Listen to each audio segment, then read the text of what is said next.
ser humano tem, né, de fazer um contato realmente e ver se existe alguma coisa, né, de outro planeta, que eu acredito hoje que exista, assim. E eu teria, se tivesse jeito de conversar, eu teria conversado na boa. O professor Lúcio Barbosa diz que registrou o pouso de uma nave espacial no interior do Mato Grosso do Sul. Ele e o repórter Ed Polo foram até o local onde estão as marcas da espaçonave. Opa, tudo bem? Como é que o senhor está? Como é que tá? Tudo bem? Tudo bem, senhor? Tudo SBT bem. Repórter. Estamos fazendo uma matéria sobre extraterrestres. Pois é. E o senhor parece que fez contato com um deles. Como é que foi? Eu fiz algumas vezes contato, sim, desde da minha infância, né? Mas nesse local aqui é o local que eu mais fiz contato com Foi eles. aqui mesmo? Não, foi no morro, numa montanha próxima aqui, e na margem de um riacho, onde tem as marcas dos pousos da nave. A nave pousou aqui? Pousou. O senhor tem prova disso? Pode mostrar pra gente? Tenho os rastros da nave, tenho pedras que eu achei na montanha e algumas fotos. Podemos ir lá então? Podemos, com certeza. Então vamos lá. Acompanhar. Segundo o professor, uma nave extraterrestre pousou bem aqui. O local foi exatamente aonde, professor? Foi no riacho aqui pra baixo. Um pouquinho, dá uma caminhada aí, mas nós chegamos lá. Então vamos lá.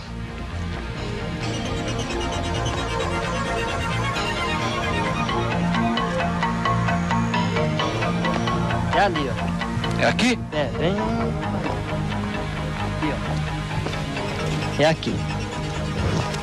Aqui desceu a nave. Tem um rastro aqui, outro ali e outro ali. É um triângulo. Um pé aqui, outro pezinho ali. O rastro, ela derrete a pedra quando ela encosta o pé no chão e fica esses sinais. E aqui? Essa nave era como? Era uma forma triangular. Ela não era uma forma discoide. Que tamanho ela tinha? Ela era mais alta que a gente, numa dimensão que cabia 2 pessoas dentro. E os seres que desceu de dentro dela não eram os seres baixinhos, eram mais altos que a gente também. Magrinho, a cabeça desproporcional ao corpo e movimentos lentos. O que eles disseram para você? Disseram para mim que eles estavam me visitando e que eles eram responsáveis pela genética humana na Terra. Bom, essa pedra aqui, mais parece, na verdade, um disco voador, foi encontrada nesse local onde estamos agora, e segundo o professor Lúcio, foi um presente deixado por um extraterrestre, que como prova de sua passagem por esse lugar, deixou um recado para o professor, permitiu que tirasse a foto da aparição da nave no dia seguinte. A nave aqui, ó, segundo o professor, tem uma outra foto, a nave de novo aqui, e mais uma foto aqui, ó. O mais interessante de tudo isso é que essas 3 fotos foram tiradas exatamente desse local onde estamos. O professor vai nos explicar. Essa foto foi tirada exatamente daqui? Daqui. Eu estava sentado aqui à tarde, bem tardezinha, e o disco voador estava sobrevoando aquela montanha, ao lado dessa árvore, lá na montanha. Aí eu fotografei ele lá, que é essa foto aqui, exatamente do lado do tronco da árvore. Ela aparece lá em cima das montanhas. E as outras 2 fotos, eu desci mais na beira do riacho, ele se aproximou e eu consegui fotografar ele ainda aparecendo à beira da montanha, também a borda da montanha. Esse também, ele estava mais alto um pouco, eu registrei 3 momentos dele no voo. Bom, segundo o professor, essa árvore é aquela ali? Não, é essa aqui. Essa árvore? Nesse rumo aqui, ó. A árvore estava com folha, agora é no IP, caiu a folha e está florida. Mas ela estava com folha verde, é bem aqui, nesse rumo aqui. Então, essa é uma árvore e você só está bem no meio. Essa é aquela e essa outra, essa aqui. É isto mesmo. Ela estava aqui, no meio das 2 árvores. E eles deixaram essa pedra como prova de que eu pudesse provar para as pessoas que eles existem, que eles estão aqui. E deixaram eu fotografar a nave para que eu provasse para as pessoas que os ETs existem e que eles estão aqui querendo se comunicar com as pessoas. O geólogo Gilson Martins, da Universidade Federal do Mato Grosso do Sul, não tem dúvidas. O presente recebido pelo professor Lúcio é de outro mundo. Não houve assim, nenhuma ação humana no sentido de dar aquele formato, dar aquele equilíbrio, aquela simetria que aquela peça tem. O fato dela aparecer com um disco voador chama a atenção. Exatamente, isso realmente chama bastante atenção. E aquele giro, né, tão equilibrado que ela tem chama bastante atenção. Já o especialista Ricardo Correia, do Instituto Nacional de Pesquisas Espaciais, atesta que a foto do disco voador tirada pelo professor Lúcio é autêntica e, portanto, não se trata de uma montagem. O que nós podemos observar é que as bordas não estão bem definidas, em contrapartida com os galhos e folhas que podemos observar aqui na montagem do ambiente. Isso quer dizer o quê? O que nós temos é que esse objeto estaria depois das árvores, estaria após essas árvores. E outra coisa interessante, não é um material inserido no próprio negativo, justamente pela análise de bordas e também pela análise de cores do ambiente em volta. Eu posso afirmar que eu tenho um objeto verdadeiro, esse objeto foi realmente fotografado, ele está após as árvores, esse objeto é real. Agora eu não posso afirmar se é um disco voador, se é uma caixa de sapato ou é um sabonete. Eu posso afirmar que é um objeto real, está dentro dessa foto e ele está além das árvores. Jaime Malsan é um estudioso dos fenômenos extraterrestres. Há mais de 10 anos ele coleta dados e documentos sobre as aparições de discos voadores e ETs em todo o mundo. Ele nos entregou aqui um documento da polícia da Cidade do México, com data do dia 14 de fevereiro de 2000, e que se constata que apareceu um objeto voador sobre uma escola às 2h20 da manhã. E o documento diz que esse objeto tinha aproximadamente 15 metros de largura, estavam uns 30 metros de altura, e depois se abaixou para 3 metros. A polícia cercou a escola, o objeto foi visto por aproximadamente 50 pessoas, mas ninguém tirou uma fotografia, ninguém gravou uma imagem, porque eram 2h20 da manhã e não havia nenhuma máquina fotográfica por perto. Esse fenômeno foi constatado, inclusive, pela torre de controle do aeroporto. ¿Sí, señor Jaime? Sí, así es. Recibieron llamadas de diferentes lugares de la ciudad, no lo vieron en el radar, entonces salieron al exterior de la torre y lo vieron a simple vista durante más de 1 hora alrededor de la Ciudad de México. También 7 reporteros, 7 periodistas estuvieron en el lugar de los hechos y constataron que esto fue verdad. No hay duda, realmente sucedió. Bem, os policiais depois descreveram como era esse objeto e ele é muito parecido com o que nós vamos mostrar agora, que é a imagem mais importante do mundo até hoje de um disco voador. Por favor, nos mostre e explique e fale. Este video fue grabado el 6 de agosto de 1997 en el suroeste de la Ciudad de México. Estaba lloviendo, levantó la neblina y entonces apareció este objeto. Estos jóvenes tenían una cámara cerca de ellos y pudieron grabar estas imágenes que son las más impresionantes. Esto, pues de alguna manera, nos daba a entender que muy pronto podría ocurrir un descenso en la Ciudad de México, que fue lo que ocurrió el 14 de febrero. Como que nos han estado avisando qué es lo que va a suceder posteriormente, ¿no? Nos anticipan, nos acondicionan y esto ha sido, pues, muy concientizador, porque en la Ciudad de México y en el país el 80% de los mexicanos cree que todo esto es verdad. Uma outra imagem sensacional está intrigando as pessoas que se interessam pelo assunto OVNI. Os destroços de um disco voador estariam escondidos num misterioso galpão nos Estados Unidos.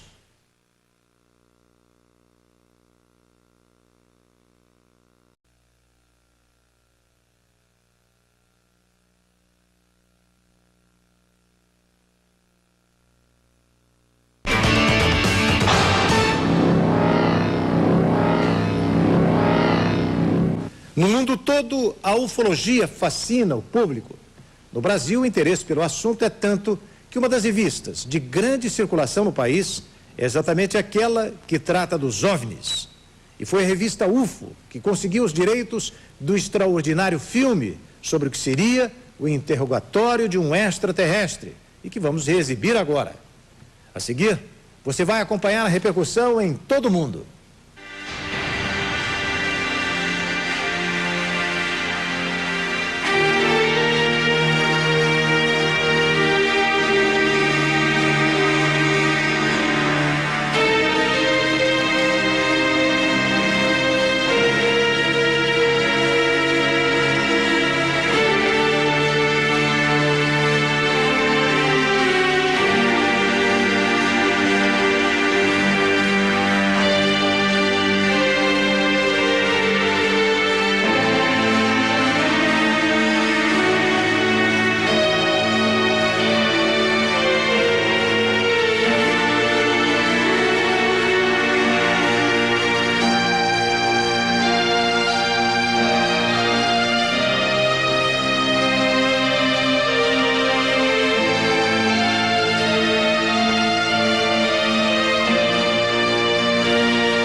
cientistas empenhados em descobrir a origem do filme que traz o que seria um interrogatório de um extraterrestre. As opiniões são polêmicas. O filme seria uma verdade ou uma farsa? E ho immediatamente concluso che fosse reale. C'è un buon numero di ragioni a farmelo credere. Ho visto moltissimi falsi, ho visto artefatti veramente belli. Ma c'era una qualità in quell'intervista, c'era una qualità in quella piccola figura, c'era una tale particolarità in quegli occhi che non ho avuto la sensazione che fosse falsa. Mi ha colpito profondamente a livello emozionale e ho tratto le mie conclusioni. Per quanto possa valere la mia opinione, credo che sia un reale segmento di una reale intervista ad un alieno. Certo, io devo essere uno scienziato e quindi devo essere scettico. Comunque posso dirvi soltanto che non so se il filmato dell'intervista all'alieno sia reale o meno e forse non lo sapremo mai. Se è un falso è fatto molto bene. Comunque una cosa che mi ha molto impressionato ed interessato della storia di Victor è il tipo di informazione che principalmente l'alieno ha fornito al governo americano. Mica, solo spirituale. A proposito dell'universo olografico in cui tutto è in connessione con il tutto. Penso che un ciarlatano, un impostore, avrebbe prodotto piuttosto un'informazione sensazionalistica su una minaccia aliena, o chi lo sa, ma non informazioni profondamente spirituali e filosofiche che sono indubbiamente preziose.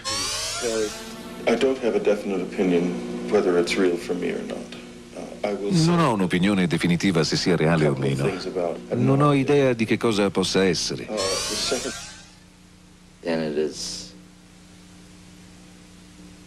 Se questo film è reale, è parte della nostra storia e dobbiamo abbassare la testa e vergognarci. No próximo bloco, a mensagem do cosmos para os seres humanos. Nós voltamos já.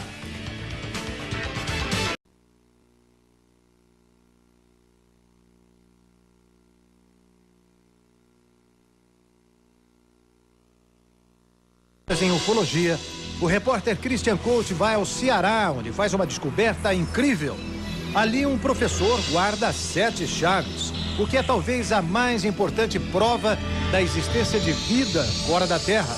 O Reginaldo Ataíde estuda ufologia há 40 anos e ele tem algo muito interessante, que é uma gravação de um diálogo entre um extraterrestre e uma pessoa da Terra. Como surgiu essa gravação na mão do senhor? Essa gravação nos foi entregue por Antônio Alves Ferreira, um abduzido. Abduzidos são aquelas pessoas que são sequestrados pelos ETs. Exatamente, são seres que são sequestrados pelos ETs, mantêm contato lá com os ETs e adquirem ou transmitem alguma coisa. É um contato imediato de 3º grau. E essa pessoa gravou a conversa com o extraterrestre? Exatamente, ele, de posse de um gravador dado pelo promotor público, ele gravou todo o diálogo. E o que dizia essa fita? O diálogo, ele fazia perguntas, ele tinha 16 anos de idade, analfabeto, ele fazia perguntas sem nexo. Por exemplo,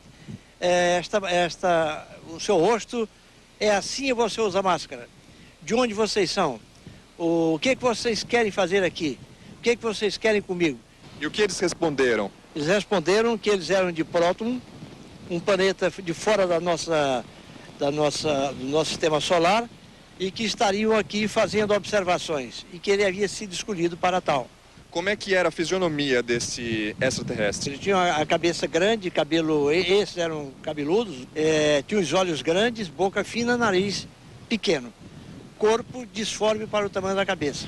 Durante vários dias, os engenheiros de som do SBT, usando um equipamento sofisticado, tentaram melhorar a qualidade do som original da fita para que se pudesse entender melhor a conversa entre o rapaz da Terra e os ETs. 30 anos depois do encontro, a gravação estava danificada em alguns pontos. Finalmente conseguimos recuperar boa parte da fita. O que você vai ouvir agora nunca antes foi apresentado na televisão brasileira. É uma fita inédita com vozes atribuídas a ETs, vindos do planeta Próton. Acompanhem com atenção.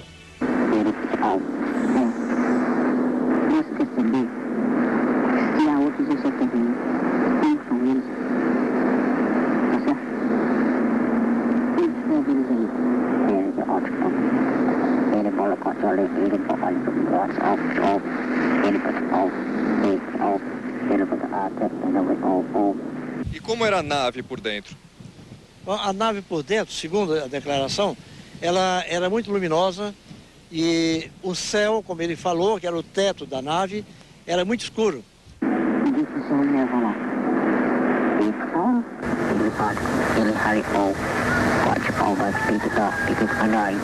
E quanto tempo permaneceu dentro da nave? Um dos períodos em que ele foi, ele passou 3 dias.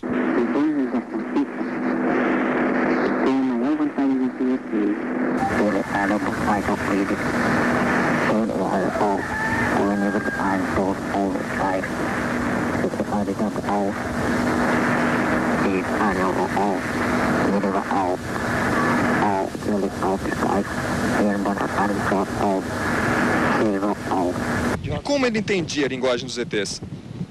Os ETs, quando eles tentaram os primeiros diálogos, eles não se entendiam. Depois eles colocaram um capacete na cabeça do Antônio Alves Ferreira e o Antônio Alves começou a traduzir tudo que eles falavam.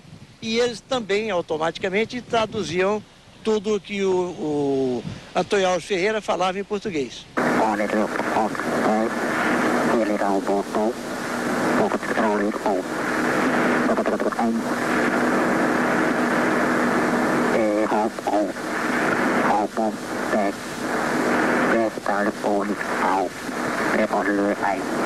Tem muita gente que está nos assistindo e que não acredita na existência de ETs, de povos que vêm e sequestram humanos aqui, porque as pessoas têm o direito de acreditar ou não. Até hoje não existe nenhuma prova material que os ufólogos trouxeram, assim, que realmente comprove a existência de extraterrestres. O que o senhor tem a dizer sobre isso? Olha, é um engano muito grande. Nós temos provas concretas da existência dos discos voadores e, logicamente, seus tripulantes, os ufonautas. Quais provas? Nós temos cabelos de anjo, que é uma substância leitosa, que é liberado do UFO quando ele desacelera em baixa altitude. E temos fragmentos de discos voadores. E onde se encontram essas provas? Eles se encontram no nosso cofre, no Centro de Pesquisa Ufológica do Ceará. O senhor pode mostrar pra gente? Olha, geralmente nós não mostramos essas provas, porque não nos interessa também que acredito e não acredito. Mas nós vamos abrir uma exceção especial para vocês do SBT. Nós vamos no CPU e lá eu vou lhe apresentar estas provas concretas.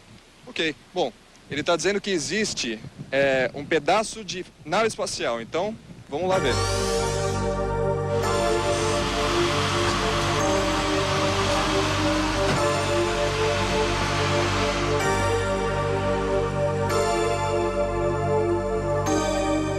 Muito bem, por uma questão de cautela da nossa parte, nós não sabemos que poderia advir de um negócio desse, né? Então nós geralmente usamos luvas, principalmente ao pegarmos nos cabelos de anjos e nos fragmentos de UFOs, né? Uhum. Vamos então? Então vamos ver.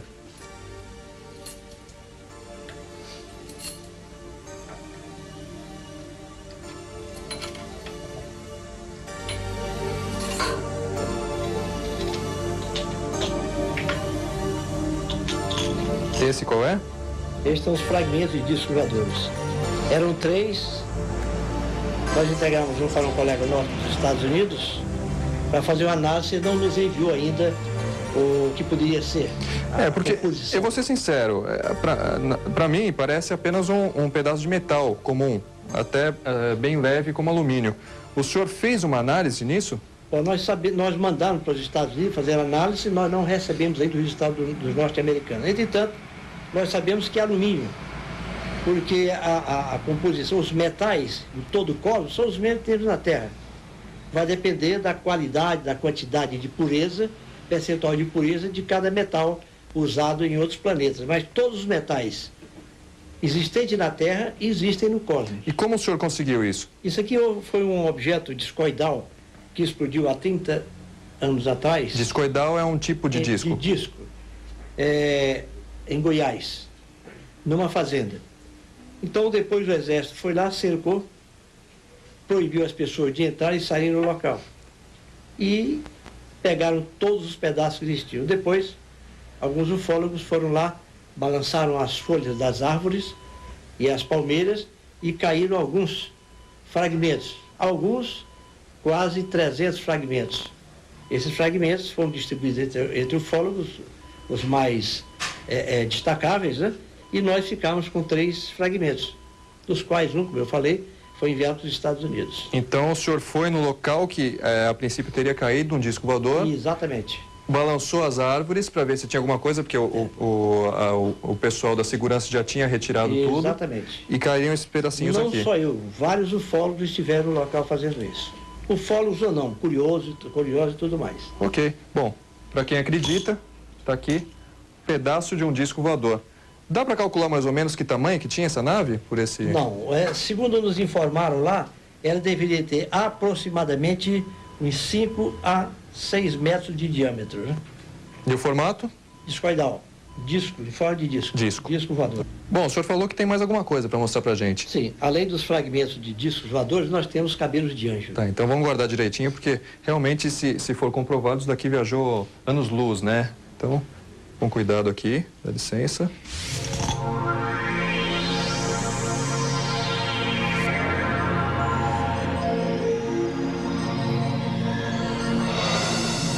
Agora é o cabelo de anjo. E o que é cabelo de anjo? Cabelo de anjo é uma substância liberada do UFO quando ele desacelera e se aproxima mais da Terra. É um líquido que sai da nave. É uma espécie de teia de aranha com a cor de mel. À medida que ele se aproxima do solo, ele evapora. Só que nesta ocasião, o UFO vinha tão baixo que o cabelo de anjo chegou a tocar a areia e juntou-se a areia ficando granulado, como vocês puderam ver aqui. Então vamos tirar com cuidado aqui. Para ele não cair.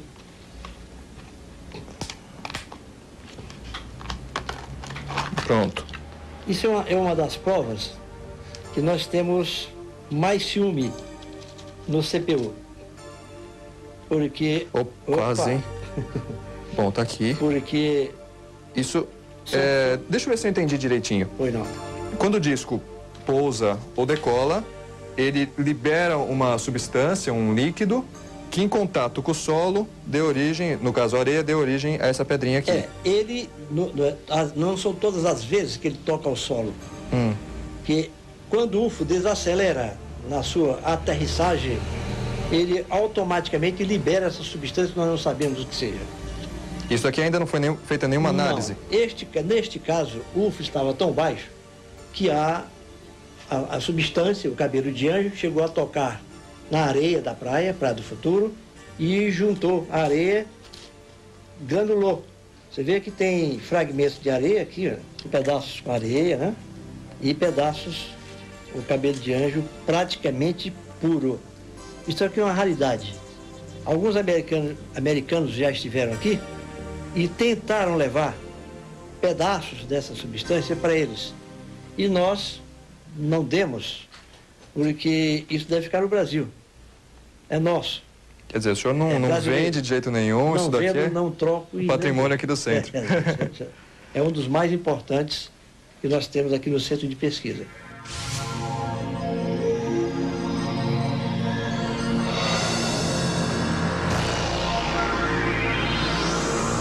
Fizemos várias tentativas, mas até o fechamento deste programa não havia sido possível um contato com o homem que há 30 anos conversou com os extraterrestres. Antônio Alves, hoje com 46 anos de idade, estaria morando em Brasília.